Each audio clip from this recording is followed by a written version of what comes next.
Today, we're going to clear the jam rare error on your Brother HLL2350DW. Before working on your Brother machine, please allow it to run for 10 minutes to allow the fan to cool the internal parts. Turn to the back of the machine and remove the two-sided tray. Check for any jammed paper under the machine and remove. Next, open the back cover. Verify that the green envelope levers are locked in the upward position. Then open the fuser cover by grabbing the blue levers on the left and right side and pulling them towards you. Remove any jammed paper in the fuser unit by gently pulling with both hands. Close the fuser cover. Now close the back cover. Replace the two-sided tray, ensuring it is placed firmly inside the machine.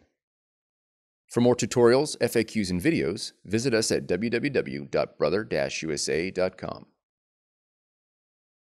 If you found this video helpful, be sure to subscribe. Thank you for choosing Brother.